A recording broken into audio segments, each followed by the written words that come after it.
Let's create an animation rig from scratch. To do that, we'll open the editor in Smack Studio and let's select create a new blank character. This will pop up, and the first thing we're going to want to do is go to the top right and select this character rig section here. And now we are presented with this view. I'm going to create a new sprite, and I'm going to click to the very left here, and I'm going to call this ref. You don't need to do this, but I like doing it as a way to kind of make it easier to assemble all my sprite parts. So ref has been created. On the right, we're going to select new under sprite sheets, and I'm going to select my sprite parts PNG. Now, one thing I've already done is I've gone through on this character, and I've created sprite parts from this sprite. And by the way, this is Fighting Robot, created by Red Shrike, and is hosted at opengameart.org if you want to check out that. But I want to use this character because it's a great showcase of what you can do. So I've gone in and split up all these sprite parts into head, body, torso, feet, etc., and they're all labeled properly. So assuming you have all that done, again, the first sprite I'm going to import is this reference one, and that's going to be the entire fully intact default pose, and you're going to want to make sure that they're facing to the right. That's super important. And also, a few things that you might notice is if you import it and there's issues with like rendering the outline or part of the sprite, make sure that none of it is transparent or semi-transparent. I shouldn't say completely transparent, that's okay, but semi-transparency is going to not look great and it's going to cause visual issues. Another issue is if you have one line that is 1 pixel long, that's not going to show up either. And also, your sprite might just be too big if you're having issues with importing it. This entire canvas is 256 by 256. You can see this kind of glowing outline that shows that. This character is about 80 pixels tall for reference. All right, so the other thing you want to keep in mind is for every sprite that you add, there's a front and a back side. Right now, back has nothing on it, and a really quick shortcut is copy front image to back. And when you do that, that's going to automatically copy it for the back side. All right, so this is a good place to start. So reference is actually not going to be used in the rig itself. It's just going to be a helpful tool for you to kind of assemble your sprite parts in a way that looks correct. So the next thing you're going to want to do is click New and click to the very left here and type in Head. Head will be the first one that I add in. So I'll go to the right, click this, and I'm going to click this head. And here it is. Now, I'm going to want to make sure I'm on the Move tool down here. I'm going to click and drag it right in the right spot. And again, the reason why we have this reference is I can really easily see where it should go. Otherwise, you're kind of flying blind a little bit. The other thing you're going to want to do every time you place a sprite is you're going to want to select Copy Front Image to Back. And you want to do this so that every single sprite that you have has a front and a back. So I'm going to continue doing this, and I'm going to speed up the footage, and you will see how that works for the remaining sprite parts.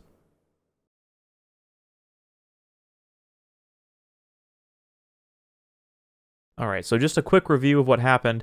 I initially incorrectly labeled right and left. You want to keep in mind that the right should be the character's right, not your right. So that kind of tripped me up in the beginning, but I relabeled them. I made sure each sprite has both a front and a back sprite. And with that, before we start binding these to bones, I'm going to click Accept here, and I'm going to save. One thing you want to do is you want to save very frequently. So I'm going to change this to Fighting Robot. And I'm going to click Save. Great. And of course, if you make a mistake, you can always quit out and open your saved version. And it's just a good practice to make sure you save frequently. All right, so back to our sprites. In fact, speaking of saving, one thing you'll want to note is in your Steam install directory under Steam Apps, Common, Smack Studio, Data, Character Backups, contains a backup history of all the updates that you've made to your character. So if you colossally mess up and destroy your character by accident, you can actually revert back to one of those previous saves. If I open up, let's say, this version of the character, you can see that whatever progress I had at that point is maintained and saved in here. So never fear, there are backups that exist. We now have all of our sprite parts added to our character, which is great. The next thing you'll want to do is go to Edit Bones. And here's where we're going to create our skeleton. And this is how all of the sprite parts will interact with the skeleton itself. So to start, you'll want to make sure that you're on the Add option here, and we're going to start with a base. All right, so this base bone we're actually going to call root because it's going to be the bone from which everything else works off of. It's going to be the parent bone. So let's click and drag that, and we're just going to do something like this. And I do a perfect 90-degree rotation here. You can actually change the values like that, so it's perfectly straight up. I'll make sure that I'm on the move tool, the 3D position tool, or the 2D position tool, and I'm going to click and drag it and put it about here. This will basically be the center of it, and we're going to call this root. So now that we have the root bone set up, we're going to create the torso bone next. So I'm going to click add here, and I'm going to click basically from where the start or where the root bone ends, and I'm going to click up and go up to about where the head starts and click there. Now I've created another bone, and I'm going to call this one torso. One thing I'll notice is this one down here has a 90-degree rotation, and this one says basically 0. Let's actually zero this out for a second.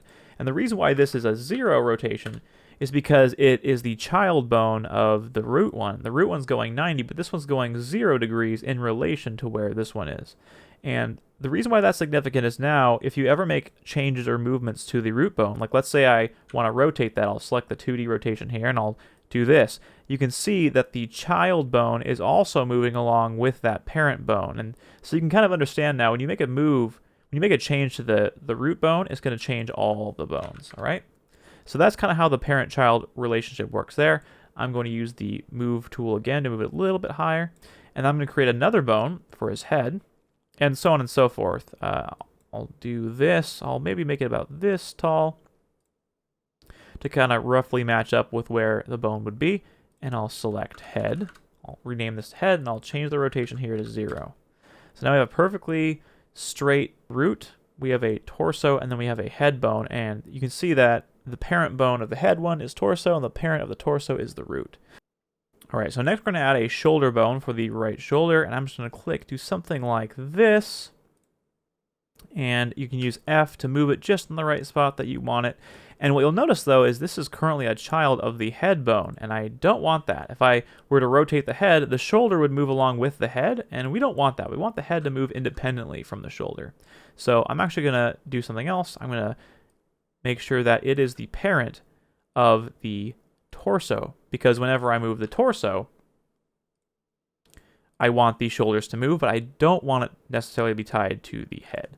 So to do that, I'm going to click and drag it under the torso. So now this one, which I'll call right shoulder, is the sibling bone, I guess you could say, to the head bone. All right. It is the child of the torso, which is exactly what I want. So that means if I were to rotate, let's say, the torso, the shoulder would move along with it, which is exactly what we want. The next thing we're going to do is we're going to add a forearm bone. So let's do that now. Do it something like this. And by the way, you can make whatever sort of bones you'd like. You don't have to match this formula exactly, but this is a pretty helpful one for most characters that are loosely humanoid in concept. All right, so we're going to rename this to our forearm. And then we're going to create another one called arm. Make it like this.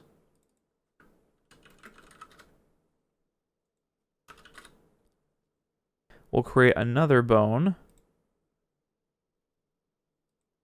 called our hand. Great. So now let's say we want to make another shoulder. Instead of like just adding one from here, we can go and click torso, and then when we click add and we create this other left shoulder here, which will be something like this, you can see it's automatically become a child of the one that we selected. So now that's a helpful way to avoid having to drag and drop everything. It's just automatic at that point. So you'll want to continue these steps for the left arm here, which I'll kind of skip through.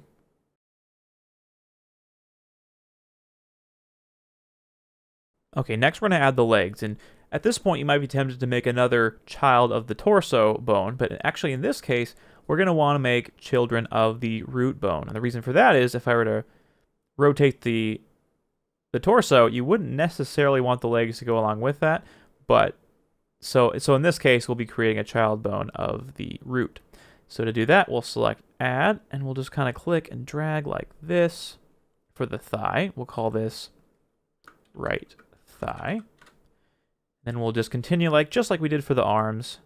And lastly, so then we will add a foot bone here.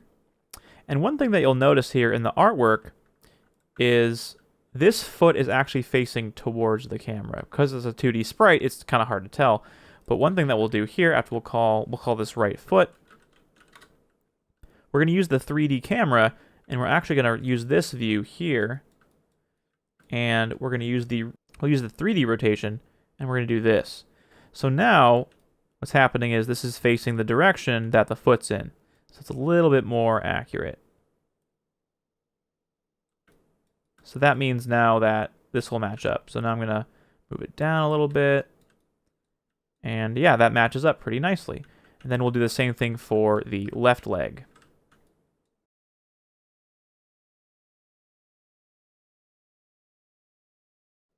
Alright, as you can see here, I've actually angled this because the foot is facing slightly this way, so I want to make the bone kind of match that. And you'll get a feel for how to kind of align the rigs and all these bones and things. A good rule of thumb is you kind of want the bones to be more or less in the center of whatever the sprite might be. That's not always true, but it's a nice rule of thumb. Okay, so we're pretty happy with our rig here. So next we'll go to bind, but of course, before we do that, we should definitely save what we have so far. And hopefully, as you've been watching this and working on your own character, you've been saving frequently as well. All right, so as a quick review, we have all of our sprites in order. We've just created our skeletons. We have all of our bones. The next step is to bind those bones. So you want to select bind bones, and we're going to go through this whole list, but keep in mind, the reference we won't be binding to anything because we're only using that in this step. So let's do that. To start, I will bind my head bone. And here I've made it pretty easy for myself. I've noticed that I've named the bones the same thing, more or less, that I've named the sprites here. There's not a one-to-one necessarily, but you just make it easier for yourself that way. But there's also a visual guide. So if I select head here, it's very obvious which bone connects to that. But if you can either select this, or you can click it from this list, whatever is easier for you. And I'm going to select bind. Next, I'm going to go to right shoulder, and it's going to highlight the sprite in question. Now here I've done something a little bit different. So for right shoulder, in this case, I'm actually not going to bind to the right shoulder bone because that's going to be one that gets rotated a lot. I'm actually going to rotate it to the right forearm. So that's going to be the one mismatch of naming here, but again, you can name your bones whatever is helpful for you and your sprites. And we'll just keep doing this, and we'll match each of the parts up. Just remember that torso might equal torso, but in this case, waist equals the root bone here. Okay, I have finished binding all of it. One more quick note here, obviously, is if you ever needed to delete a bone, all you have to do is make sure you select the bone you want to delete, and then select this trash can icon, and that will delete the bones. So now we're going to go down to the 3D settings here, and you can see it is attempted to generate a 3D version of the 2D sprite that we've created. And usually with things like legs and things that are more cylindrical, it does pretty well. But usually for something like the head, it might need a little bit more fine tuning. So we're going to now adjust the depth of this head. One kind of easy way to do that quickly is to click and drag this max depth. And that will kind of let you adjust it in a pinch. But if you want to get more detailed in how it's done, you can select this, and this is the depth texture. All right, so we're just going to start, we're going to select the smoothing option. You can lower or increase in height. I'm just going to smooth it a little bit, and I'm going to click around until there's not quite as much white area, so it's a little bit more evened out.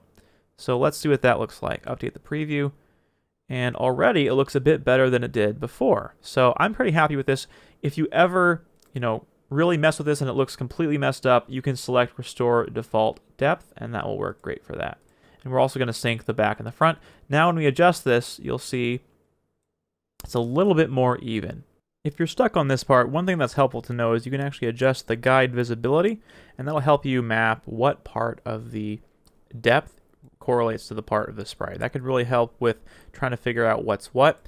There's also a little shortcut you can use here called Retain and Close Outline, and that'll help make sure that there's no seams or anything unsightly between the back and the front half.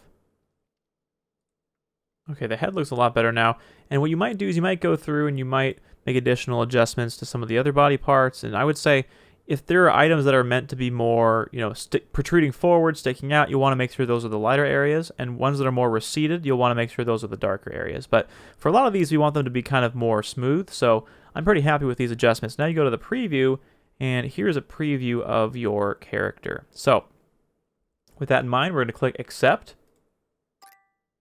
All right, so to get our newly created character into the scene, you want to make sure you're on the idle basic movement animation on the left here, and you want to click this button on the right to bring your character rig into the editor. So here is the character that we have created, and immediately you'll notice some oddities maybe in how the sprites are overlapping with each other. So to do that, one thing you want to do is go back to the character rig, and when you go to the edit bones, or you want to go to the edit sprites, you want to make sure they're in an order that makes sense in terms of the overlap. So head's going to be always on top of everything else, and like the right shoulder and the right arm will always be over the other body parts. So that's one reason I ordered my sprites in this way, and that makes things a little bit easier to manage. So when you first import it into here, there are a few tools you can use to make sure that those kinds of things are respected. So one really helpful one here is the depth offset option down here on the right. There's tons of options here that we'll go over in a second, but before we do that, I want to kind of show you how this part works. If I click and drag, you can see the head will either recede behind the other sprites or it will go in front of them. Right now they're kind of competing with each other, but if you select the proper bone and use this depth offset option, you can get the bones to appear the way that you prefer. So I'm going to go through and do that. Right now I want this one here to be a bit of a neutral position, but I want the arm here to recede in the background. I want this to be behind, but not behind the hand here. All right, so that already looks much better. And now we'll create our first animation. This will be very, very basic. One thing you'll find very helpful is copying and pasting keyframes, which I'll also cover in a little bit here. So let's say we want to put his arm out. This is an idle animation, so let's say we want him to wave or something for his first animation. I'm going to pick a place on my timeline a bit in the future. I'm going to rotate his forearm here. In fact, I'll probably do his whole arm. And if I notice the different options here, there's the rotation with R, which lets you rotate in 2D space. There's the F option for 2D movement. And there's also 3D options too, and spin options. So first off, let's just stick with the 2D ones. So I'm going to rotate this, and he's going to do this, and he's going to start waving. So let's do that. Maybe on this keyframe, he'll wave his arm like this. Maybe on this frame, he'll wave it back like this. And then I want to put him back into his neutral position. And the easiest way to do that is to go back to my original keyframe here, hit Control-C to copy the frame, and then go right about here, let's say, and then paste it. So now if I click play, check it out. We have our pixel art character waving. That was a very simple animation, very easy to set up, and it actually looks pretty good. So now I'm going to demonstrate kind of the 3D rotation of it all. Let's say you want something a little more wild. You want him to rotate in 3D space. So this is where it kind of gets exciting. So I'm going to have him face the group, face the player with a spin, with the Y rotation. And I'm going to do that about here. He's going to face directly, more like this. And you're going to see him twist and go back. So let's remember that value that we used to rotate it. Looks like the tilt and spin were about -100 and -90 each. So we can go back here and do something similar to that. And we'll do that again here. And let's check out what that looks like. So that's him basically rotating in 3D space and facing the camera and waving. You can do all kinds of crazy rotations. You can move them in 3D space. You can rotate in 3D space, and the tilt option's nice if you want them to kind of lean backwards. Let's say you want them to lean back like this.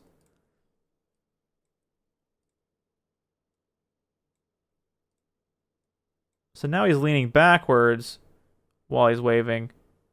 And this could obviously use some polish, but you should hopefully understand the implications of the kinds of things you can do with this editor now.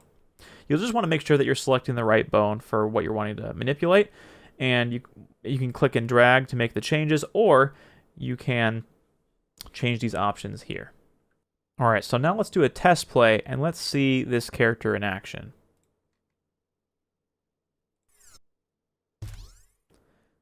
Okay, there's our character in his idle looping animation that we just created.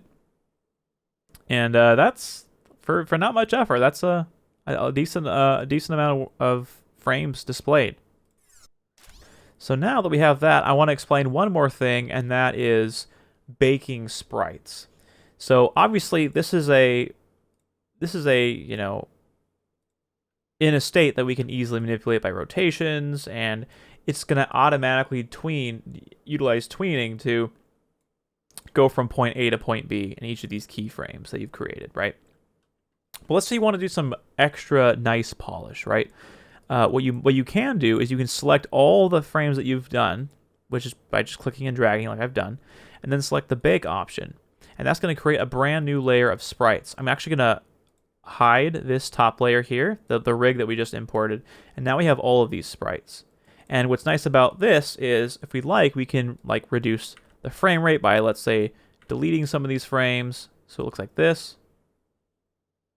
That might be a bit too much. Maybe I'll undo that. But you can also you can adjust the frames per second that way.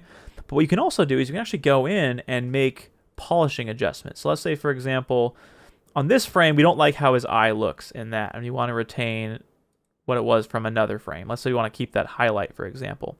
What you can do is you can actually select the paint option from down here, and you can actually literally draw on top of the sprite. So I'm going to select the brush color, I'm going to select white, click OK, and I'm just going to start painting on each of these frames to maintain that eye highlight, right?